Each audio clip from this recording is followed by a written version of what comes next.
Hey guys, this is Feliciano96, and I'm here to bring you 3 podfics this time.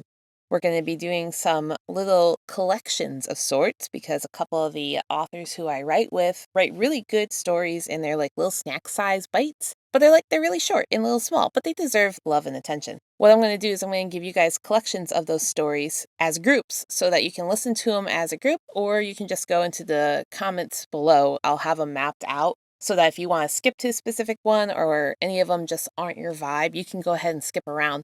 But I just want to try and get more eyes on these because they're super cute.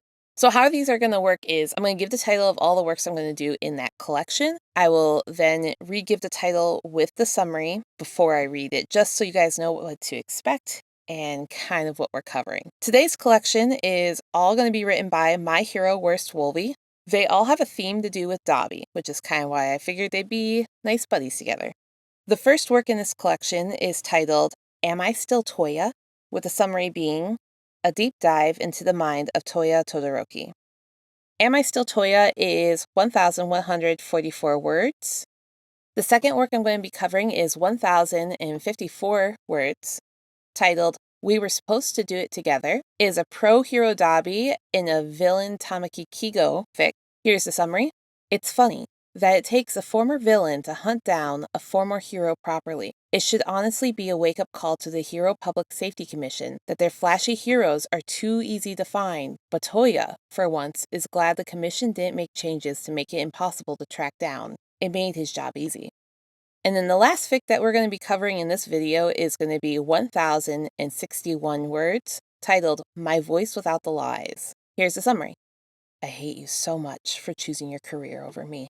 Those words left unspoken were loud to Touya. He knew that Keigo hated him for constantly choosing his singing career over being open and honest. I Still Touya has triggers for DID, reference self-harm, child abuse. I think those are the key parts there.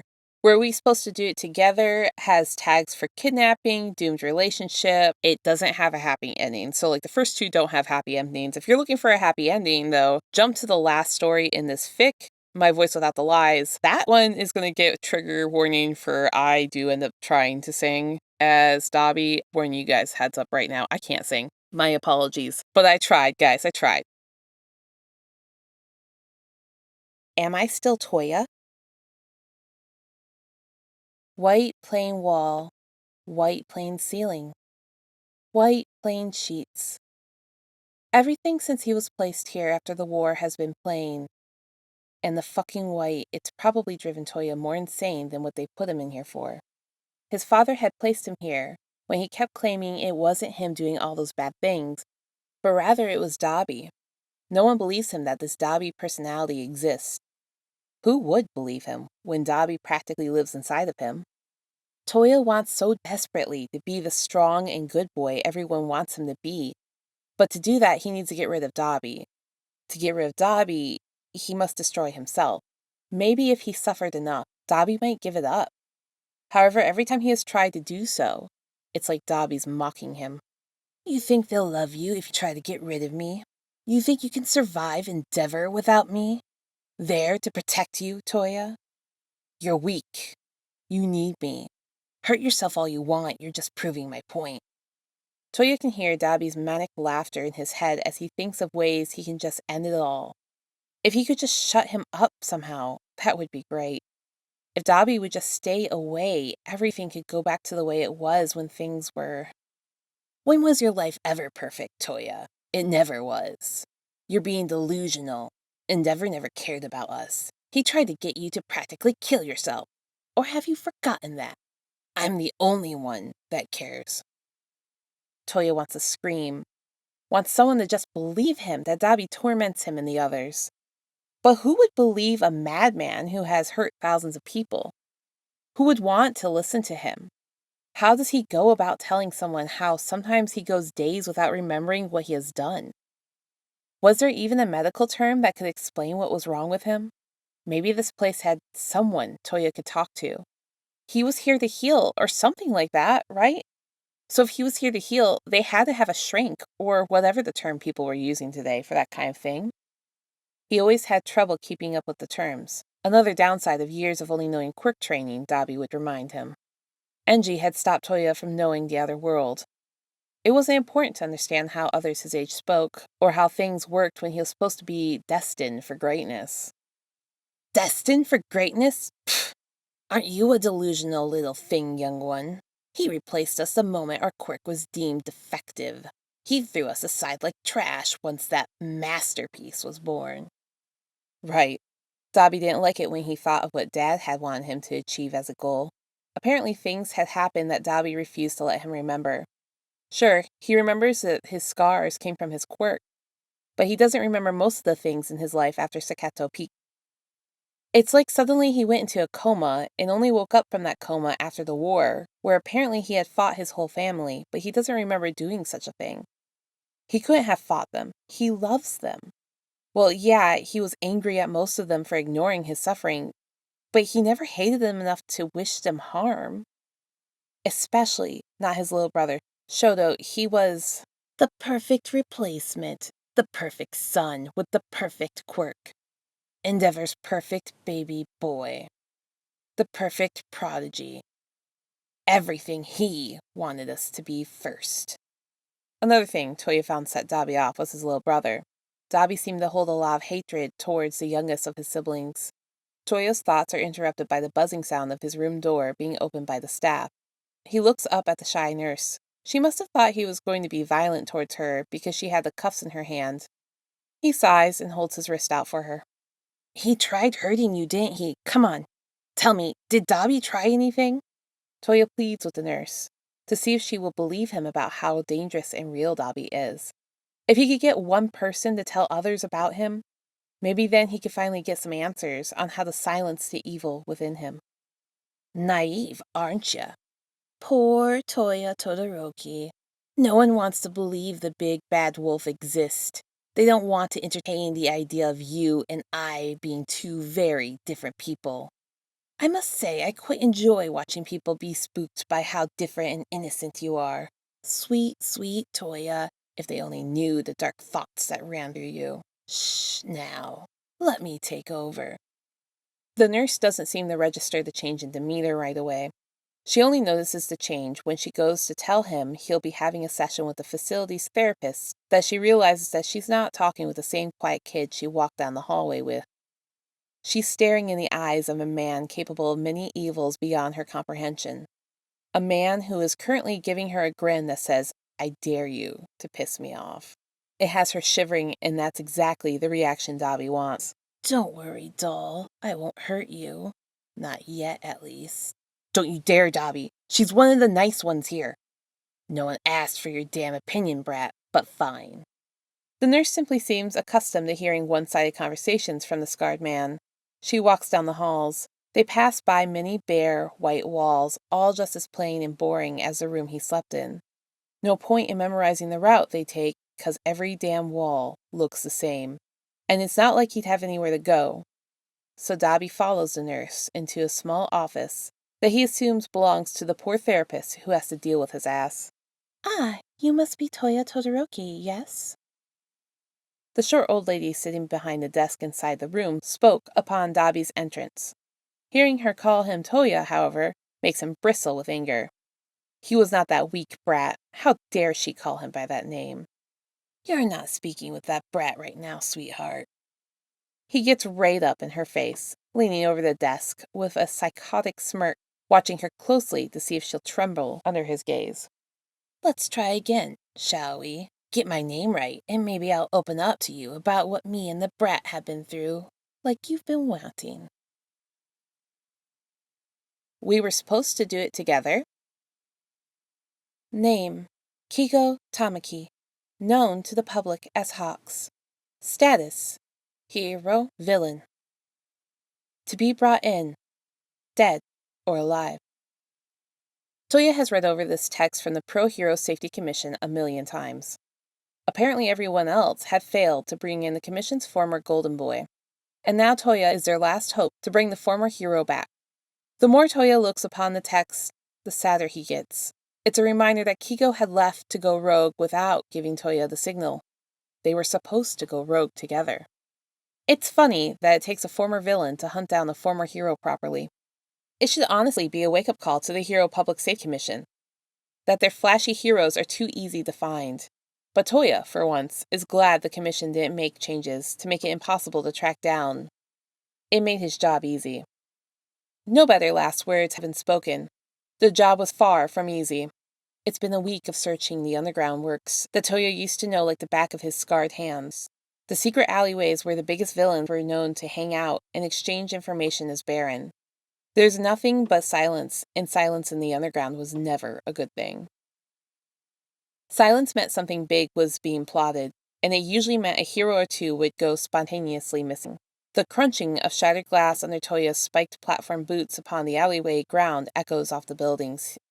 He's angry not just at Keigo anymore. He's angry at the commission, and worse, himself for failing the other. If Touya had just paid more attention to Keigo, maybe he wouldn't have missed the warning signs that the other was ready to disappear into the shadows. He'd lost the wings to his fire because he couldn't be more observant. Touya had been so busy in drowning himself in his countless life failures that he missed the sounds of someone approaching him from behind. And with a swift hit to a particular pressure point, down he goes, faster than the Titanic. Blinking in the dim light of the room, Touya doesn't remember much of how he became tied up to a metal chair, but that's not what catches his attention first. What does is the sharp point of a red feather at his throat. Well, if it isn't the commission's new favorite toy, Touya Todoroki. Did you come to call the bird back to the golden cage? The feather is used to tilt Toya's head up to meet the familiar golden gaze of a man he's loved since the man decided long ago to infiltrate the League. The man who had convinced him he didn't need to be a villain in order to take Endeavor down. And the man who had once advocated for his rehabilitation. The man who now stood before him as all the things that Touya used to be. I'm not here to cage you, birdie. You broke free. Good fucking job. I'm really happy for you. But we were supposed to fucking do it together, remember?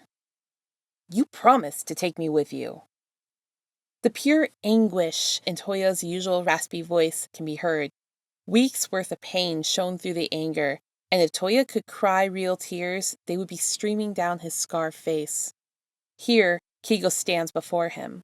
Their roles in life reversed, and oh, how life loves to play its cruelest jokes on him. The once villain playing hero, and the once hero playing villain. Two individuals that the world has decided are destined to dance in a never-ending cycle of being screwed over.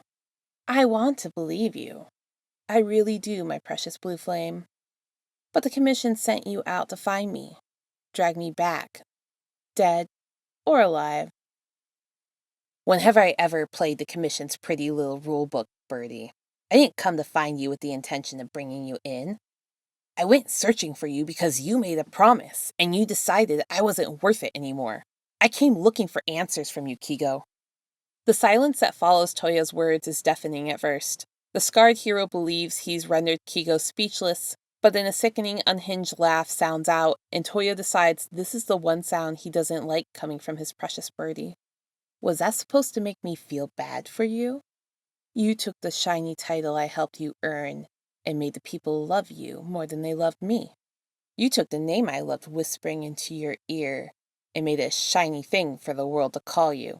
You didn't love me, Touya. You only truly loved what I could do for you.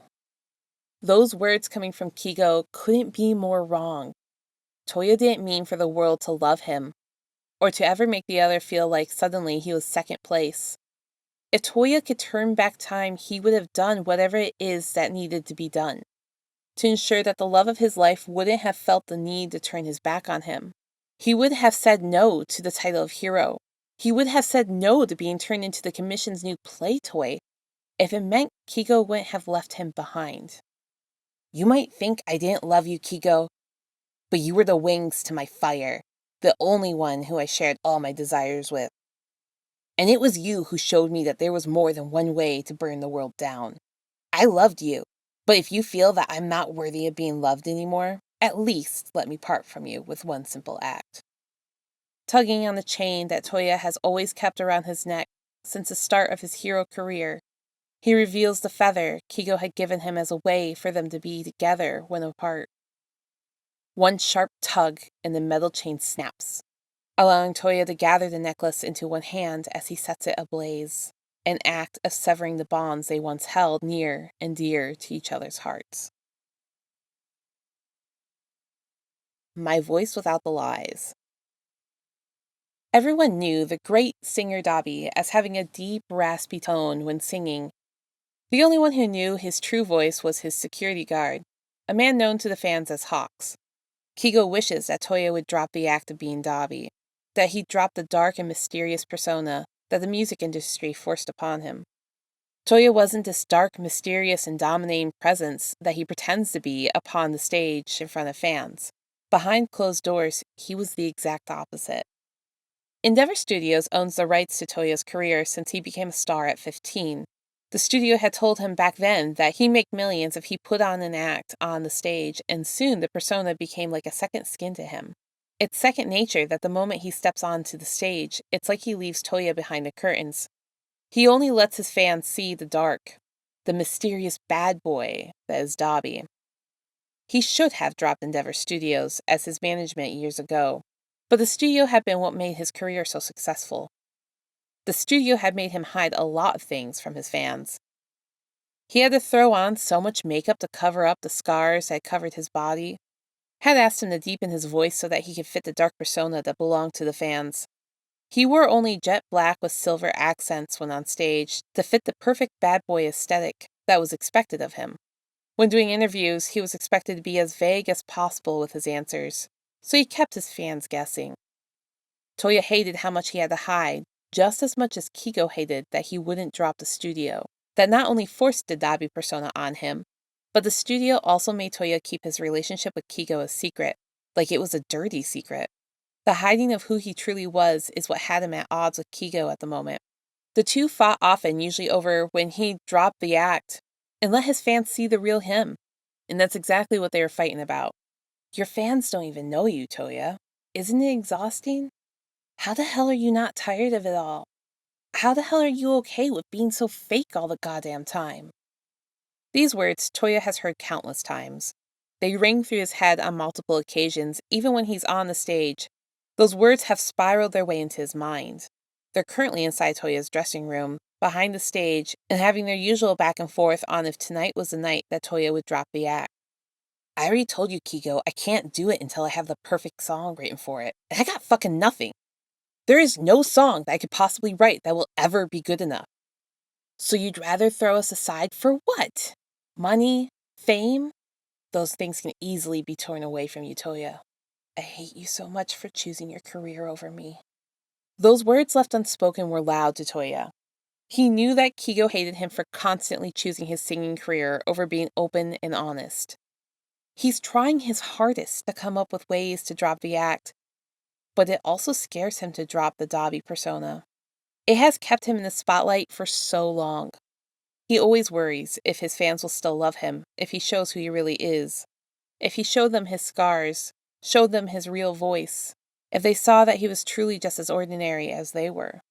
As Touya gets ready to go on stage, instead of doing his normal black makeup, he adds touches of azure. He throws on a long black jacket with an azure flaming pattern on it. His choice of outfit is more of his style off stage, and Keigo knows it. I thought you said you didn't have a song. Who needs a damn song when I can give them a whole damn show? Touya gives Keigo a smirk before grabbing his mic off the stand and slowly making his way to the stage. Before he even hits the stage, the sound of the band playing a song that definitely was not on the schedule sounds. Nothing but the truth now. Nothing but the proof of what I am. The worst of what I came from.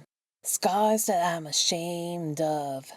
Things that even I don't understand. I try to fix it. I try to fight it. My head was twisted. My heart divided. My lies all collided. I don't know why I didn't trust you to be on my side. Touya's real voice sounds out over the mic. No covering up his voice with that deep fake tone he usually throws on. No makeup covering up his scars that he was taught to be ashamed of. Tonight, his fans weren't seeing Dabi. They were seeing the man behind Abi. They were finally seeing Touya. Touya closes his eyes as he finally steps out onto the stage in front of his millions of fans, completely having dropped the dark persona they had once known. I broke into a million pieces, and I can't go back. But now I'm seeing all the beauty in the broken glass. The scars are part of me, darkness and harmony. My voice without the lies, this is what it sounds like. It felt amazing to finally be free, but he still could feel that anxiety creeping in. What if his fans hated him after this? What if his fans decided the real him wasn't good enough? He could feel that familiar ringing sound in his ear, could feel his world closing in, but just as soon as it felt like the stage was going to swallow him whole, he could hear the sounds of people cheering. They didn't hate the real him. If anything, these were the loudest cheers he's ever gotten. They loved him. He should have listened to Keigo a long time ago, because this feeling Touya had inside was everything he could have dreamed of. Thank you guys for listening. You made it through me reading off these fics. If you guys like these fics, do me a solid, hit the links on here, go leave kudos and comments to the author. I'm sure they'd appreciate it and love it. I'm sure they also probably appreciate this is one of the few ones I'm not giving them more work to do, because usually I give them more ideas for their fics. But they write such good little bites and I love it, and my brain's like, I could add to this, and yeah, I usually end up giving them more work. But please, please, please go give some love to this author. They put a lot of work into these little bites, and I know that they're little bites, but they're tasty, they're scrumptious. We love them. I absolutely adore them. And I really like this little Touya collection I found in their works. Not every collection is going to have a theme. I am slightly too lazy for that. This one does, because they all popped out to me. I hope you guys enjoy them as much as I enjoyed reading them. And with that, I'll catch you guys in the next video.